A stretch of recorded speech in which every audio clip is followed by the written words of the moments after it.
All right, so the Euros around the corner. That is, of course, the Euros. There's the soccer championship that will be all the giants from Europe are converging and a meeting for that coveted title, one of the biggest titles after the World Cup, of course, in the world of soccer. The reason why I talk about the Euros, because to get the best soccer deal, you have to go to our sponsors, and they are the sponsors of Waited to Win a Betway. A very, very warm welcome to you. We're looking ahead to Father's Day racing as well as Youth Day. They fall on the same day, and that is 16 June after a wonderful afternoon's racing with Lyle Cooper coming back to the track. It was just one of those memorable afternoons. Of course, it's always memorable working with our man in studio. It is none other than the legend himself, the living legend. I'm trying to get him to blush. He never blushes. And that is Daryl. Daryl, very good morning to you. We are on the stand side track once again, which I personally do better on, if I do well at all, rather than which I love. Oh yeah, the inside track is a specialist course. For those who know the inside track, well done. But tough day as you had predicted on Thursday. Let's hope we get somebody back on Sunday. Let's hope so. Got one for the viewers a little bit later, so stay tuned in. Yeah, Cecil, Mr. Match, it's got quite a few in the opening leg of the bar pot, race number 2. Just take note of any late scratchings. Number 3, Pointer. Loved her debut. Yes. Loved her victory last time out. She was never in doubt. Travelled oh so smoothly throughout. Won convincingly. She's drawn towards the outside, and I think she's the likely winner. Oxala's goal didn't really... I know she came out and won her next start. The Crown disappointed from that form line in her next start. Yeah. But I do like Pointer. I think she's a nice filly and will go further in time to come. The rest of the field, I'm not overly excited about. Okay. So I've backed up Pointer with the first time in the race, and that's number 6. There's no comment in the front of the computer form. Physiologus. Physiologus. Yes. Now, I had a look at her dam. Yes. She won 4 races over 1,200. But now, Cecil, this is related to a horse called Turbo. Now, I don't know if you recall Turbo, but Turbo was trained by the late George Urin. Not Turbo Jet. No. Turbo. Yes, I do. Was it? It was my mate's horse, Colin Naidu, Gerald Abrams. It actually ran in the Cape Flying Championship. Was that Turbo? And you know who used to ride it? Git Funeka. Oh, okay. That's, I can drink poison. Yeah, so I've gone the safe route. I was going to bank at the 3, but I went 3 and 6. Thank you so much. 3 and 6, and that is race 2. First leg of the bipod on Father's Day, Youth Day, and that is off at 20 to 1. All right, so we have spoken about the soccer bets and the soccer value to be had on a Betway. What about the all-to-come value? And, of course, you can take your tote bets on Betway, and that money goes straight back into the tote. Now, in race number 3, the first leg off of the PA, we've got a short price favourite in the form of the Paul Matcher trained at Tipperary. Lancaster Bomber, Mr. Marie alluded to a first time in Lancaster Bomber in race 2. We've got a 4-time raced number 9 Tipperary, and certainly is knocking on the door very loudly at 7 to 10. 4 to 1 is the one whistle down. 5 to 1 is number 5 Chicago Lass, and then it's 12 to 1 and better about those. Whilst we're at it, let me just give you the form update about Chicago Lass. Disappointed in the Work Riders event on the inside track at Turffontein on a Thursday. Was one of the fancied horses. Finished 7th, and that was 9.80 length behind a local debutante from the Fabian Abib stable. That is Oh My Gucci Girl, recently relocated from the Cliffy Miller stable to Fabian Abib. Right, the odds-on favourite, Mr. Marie, that's where we start. Yeah, take note, she is a 2-year-old, so she does carry 55. Cecil, 2 shorts in the market, in my mind. Yes. She certainly has improved since being stepped up in trip. Form lines are very poor. Penultimate start, 0 from 12. And then last time out, have a listen to this. 6 runners, all 6 unplaced in the next start. Okay. So, yeah, she should love the step up in trip. I think her dam won over a mile. Sire was a stayer, well, a 10 furlong horse. So she should love the extra, but I think she's too short in the market. In saying that, a lot of these form lines are suspect. Yes. So she certainly has met the right field. Cecil, for me, the value in the race, undoubtedly, is number 2, Spirit in the Wind. I watched her latest replay. Yes. By design. She was dropped out. She stayed on the inside track over a mile, one paced, but her sire stayed, her dam won over 2,500. She's going to love the extra, and Dennis will get her rolling early because she is one paced. Having her peak run, I'd rather be taking 12 to 1 Spirit in the Wind than 7 to 10 Tipperary. All right, so that is the place accumulator, and of course, to just back up his confidence in a big run from the Chris Jonker train number 2, Spirit in the Wind, racing in the same colours as the Tio Toriate, who finally got that maiden win over ground as well recently. So that is race 3. It's a 256 Rand outlay. Right, Father's Day. Youth Day, 16th June, of course, a day that is indelibly marked on every calendar in South Africa. And of course, that will be racing at Turffontein. We're on the standside track, and at 10 to 2, we get into the first leg of the pick six, which will be well supported. And if you want to be at the course for hospitality bookings, call 011 6811 796. Maiden plate is over the 1800 meters. Waishong Mawing has got the favorite, and that is American Rebel, who is at 22 to 10, 4 to 1. Numbers 1, 3, and 4, they being, of course, Douglas Dragon, Richard Fourie, Hermitage, that is Spears Trainerman, Master TikTok number 4, that will be Muzi Yeni. It's 8 to 1 and better by those. How are you seeing this fourth race, the first leg off at the pick six? The Altismo form line didn't come to any good on Thursday. I wonder if that has put you off, or you think perhaps it can still get away with it. It has put me off. I don't know if you recall Thursday's preview. I said I'm on the fence with regards to the Optimus That's why I kept an eye on it, yeah. In saying that, he was the one that carried top weight. Yeah. But I do believe American Rebel has been slightly disappointing in his last 2 starts, especially if you go back 3 runs, Cecil, and you see that run behind Mastership. Mastership came out and won the Egoli Mile. Yes. So yes. He does have the capability, but I thought he has been disappointing in his last 2 starts. Wide draw to contend with. I'll give him a chance. Now, he holds my fancy for the day quite convincingly, and that is Main Mission. Yes. But have a look at Main Mission's progress he's made since that Mastership run. He was off the track for over a year, Cecil. Look how Mr. Magna has brought him on.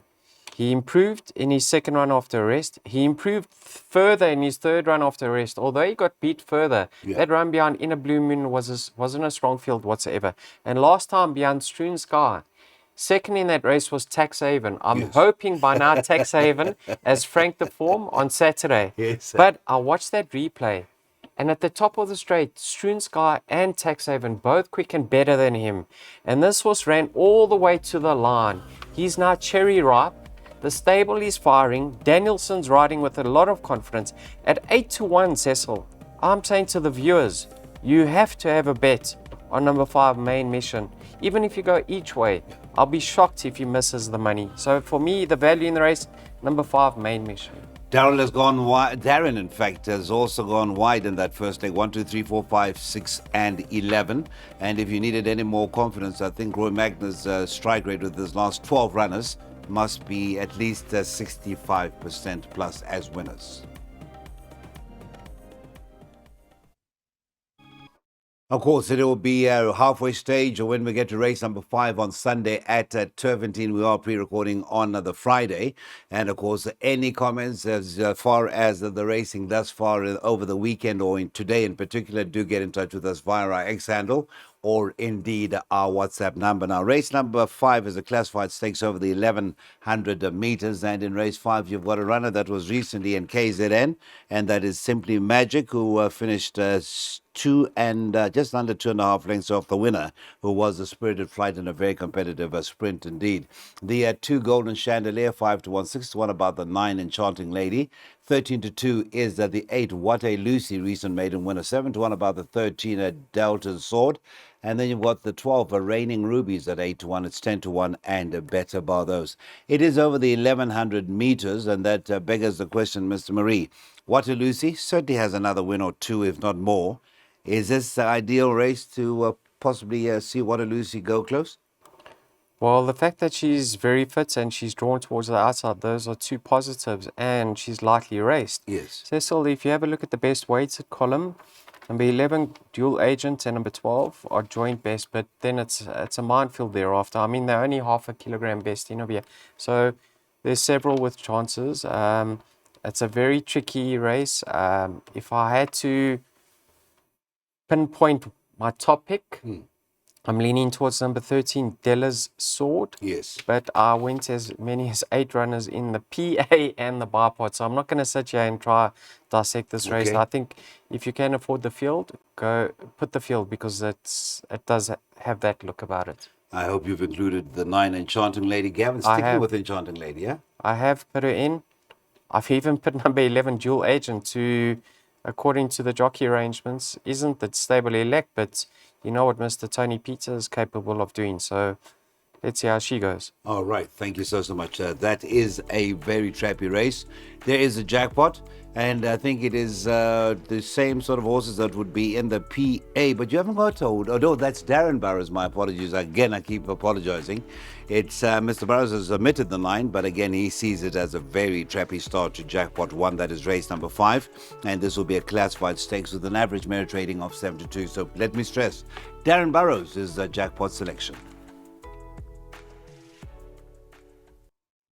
Okay, so now one of my favorite horses in recent times, and I'll tell you why, Mr. Marie, is the favorite in race number 6, and that is Stu Pettigrew's Pocket Watch at 33 to 10. 72 is the second favorite, and wow, what a day it would be, and it would be an occasion, in fact, if Mr. Richard Fourie could win on a Twatwa Cut. That is your second favorite at 7 to 2. 9 to 2, the 5 Celtic Rush. Marca Frappe, the 9, is at 5 to 1. 8 to 1, and better by those. Now, I tell you why I mentioned the favorite. That is the Pocket Watch was good to us for a change. But talking to the owner, Mr. Mshwana, he said he didn't mean it the way it came out because I confronted him afterwards. We were friends. He says, we never win when you're here. So today, yeah. And you're on course on Sunday as Yeah, well. no, but then he came to me. He says, my son always says, I want to be interviewed by Cecil, and whenever you're here, when we want to be interviewed by you, we never. Okay. That's what he actually meant. But a great man, and he loves his racing. Well, the family must certainly attend racing on Sunday because I give the son of Master My Fates a strong winning chance. And just to tell you, he says, Gavin, as soon as the weights came out, couldn't pick up the phone quick enough. Okay, hot. Yeah. What's it? So he's hot, eh? He's Yeah, Cecil, you know, last time out, I thought he won easier than what the margin suggests. Yes. His running style suggests he's going to appreciate the step up in trip. So I don't. I think that's a positive. Yes. Gavin rides him very patiently. He hung on to him for a long way last time out. Yes. So I think, despite picking up 5 pounds, he's more than capable. I like his chances, but I do believe they have a bit of a danger here in number 3, Weather Wizard. Now, many are going to be of the opinion that this is on the sharp side for him, the 1800, because in his penultimate start, when returning from a layoff, it was over 2400. But Cecil, the son of Rafif, is so big. I think that rest did him the world of good to strengthen up. And his last start was just too bad to be true. He was a spent force at the top of the straights. I saw that. You can put a line through that. I'm really keen to see how he goes. Cabela's going to get him rolling from the jump. So I don't want to separate them. I'm going 2 and 3 in all bets. Yes, I do recall James was a bit disappointed with that last run. Right, so that is Daryl Murray's jackpot suggestion. We got it right this time, 2 and 3. And that'll be the first leg. Leg number 1 is race number 6. All right, we move on to a last opportunity on Father's Day and a Youth Day to get involved in a Pick 3. This is Sunday, the 16th of June. We're racing on the stand side track of Turffontein. It is a pinnacle stakes with some of our best sprinters over the years. And I don't know, some would say hard knockers, but I'd prefer to say some of our recent best sprinters in the province. And one of them is Mover and Shaker, but it's not your favorite. In fact, number 9, Silent War, who was scratched last time out, is the favorite. Carries a lowly weight of 50, and that is with Mr. Malisela Kiratile Kacheria border for Tony Peters. Second favorite is number 1, Mover and Shaker, who won that Group 3 on Classic Day with Dennis Schwarz aboard, and it's Gavin Larena aboard this afternoon. Number 7, the Africa House, also a good winner last time out, 9 to 2. 5 to 1 is the 5 Power Broker. It is 13 to 2 and a better by those. The distance is 1160, and certainly a wonderful top liner on a Sunday. Yeah, a little bit surprised to see the current favorite as number 9, Silent War. Now, Darren Burrows has suggested a win bet on Silent War. Yes. He's very bullish with regards to his chances. You know, he's ultra consistent. Some are going to say he's won from one over the course and distance, but that was against much weaker opposition Yes. way back when. Yes. So I'm not even reading into that. In my mind, he's not a 1160 or 1200 meter horse, Cecil, but he's got no weight to shoulder. He's drawn on the right side. Returning from a rest, he may well run fresh. So I respect his chances, but I think he's way too short in the market because he's a miler. So let's see how he goes. I like the look of Mover and Shaker. I know the 1160 is a concern, but he's run with the best of them, Cecil. Yes. Barring the one run in his penultimate start on a soft track, look at his form. Yes. He's ultra consistent. I think Gavin can just hold him up a little bit longer for an extra couple of strides, and I think he will be right there. I think he could come up for you in the latter stages, but I'm hoping he can hang on. Power Broker, Musi and Power Broker are a different class. Yes. Power Broker after a rest does well. He races extremely well fresh. I've included him and the Africa House. He'll be doing his best work late. So for me, I like the look of 1 from 7. Darren likes Silent War. As confirmed on the screen, that is race number 7 and number 9, a bullish selection from a man whose win strike rate this week or into Sunday has been pretty impressive. Okay, so we get into the penultimate event on a Sunday, race number 8. This is a book for July Day in Josie, 01168111796. It's the middle stakes over the 2,400 meters. And what a race again we have here. We've got the 8, Mambo Camtesio, at a 33 to 10. The 2, Breeze Over, that is from the Azzy stable, is at a 4 to 1. 5 to 1 is the 320 drachmas. And then it at 11 to 2, number 1, Razor Hallelujah, seen to good effect in the recently run Lonsdale, and that was at Hollywood Bets Graveville recently when running second, just over a length behind Down to Business. Competitive event, a prime example back on the tracks, and we're looking at a field of 11, Mr. Marie. What are we looking at doing here? Let's touch on the current favourites. Yes. Mambo Camtesio, now he's in cracking form. Yes. Very consistent. Yeah, 54 to shoulder. I think he's really going to contest the finish of here. He should fight it out. If you like his chances, he does hold 20 drachmas and he's better off at the weights. But 20 drachmas, I liked what I saw in his last starts. He moved up, he looked very dangerous. So although he's worse off at the weights with Mambo Camtesio, I think he is capable of getting closer this time round. My roughie in the pack is number 10, Vesuvio. Now, Cecil, he's had one start over the Stain trip and he won. I know he didn't beat any quality as what he's meeting on Saturday, but the form line has been franked. He's got 48 to shoulder, and Tyron Zaki's stable's doing well presently. If this horse is moving well on the day, I think with 48 to shoulder, he could spring a bit of a surprise because he's done nothing wrong over the distance. Yeah, Razor Hallelujah, obviously the class act, but 62 to lump. Yeah. That's going to make it difficult for him. If he wins, I'll certainly take my hat off to the connections, and the horse has done extremely well, but he's got a tough task carrying that pudding.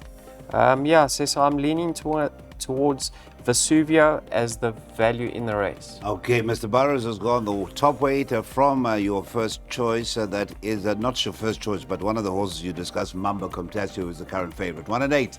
Swing a suggestion from Mr. Darren Burrows for race 8. All right, so that is the way it is as far as racing goes up to race 8. Now, what about race number 9? And I did say we were going to touch on a horse that is in race number 9. 16:50 is off time to the next 17 race meeting Saturday, the 22nd of June. Classified stakes over the 1400. One of the few Saturdays this month we are actually racing at turffontein, given that the limelight has fallen on the features that are coming through from the coast.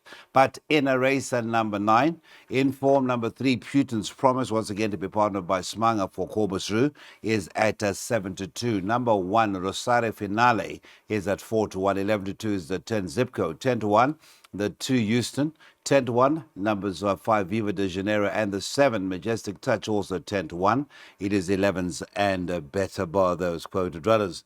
Now, I think you know where I'm going to touch on. Mr. Magnus, a Majestic Touch, is a horse I won't ignore, because that stable, it just seems to be in just a fine cracking form. But I really need to hear what you have to say, because I think that value, you promised us value somewhere. Is this here? Yeah, you saved the best for last. That was my mission, but we don't know where it's run by now. So I might look like a little bit of a. Rosario Finale. Now, your horse that you liked yesterday, that beat Rosario Finale, ran a cracker over the 2600 meters, straight from 1700 to 2600. Does that in any way influence Rosario Finale's performance tomorrow? No, Battle of Barberton. I loved what I saw last time from Rosario Finale. I think Waishong has finally figured him out. They obviously gelded him, but they brought him right back in trip with the blinkers and the tongue tie. Pierre was kidding with the final try the whole way up the straight, and when he hardly even pushed the button. This horse is way better than his current rating. So I like his chances. Rosario Finale. He's going to win his races. And this could be the start of things to come for him. I do, however, like Clarkson as the danger. Last time I thought he was traveling far too hard in the mile. He looked like he was going to cruise, and then 400 he just blew up, Cecil. This horse's rating has plummeted down to a 70. Funny enough, his last one was off the same rating of 70. Gavin is drawn alongside the likely pacemaker in Zip Code. If you can latch on and get a great run in transit, I can tell you something, Clarkson will go very close to fighting out this finish. So for me, 1 and 7, but thereafter it does become tricky. Thank you so much to Mr. Maria. And I'll just leave you on a funny note. When I interviewed Pierre on the day Rosario Finale finally got that victory, before Rosario Finale's run, I says, hey, well, you got a great winning chance coming up next. He says, I don't know what race card you're looking at. I says, okay. That was the story with Rosario Finale. Clarkson, selection from Mr. Marie, at Place Chance, race number 9.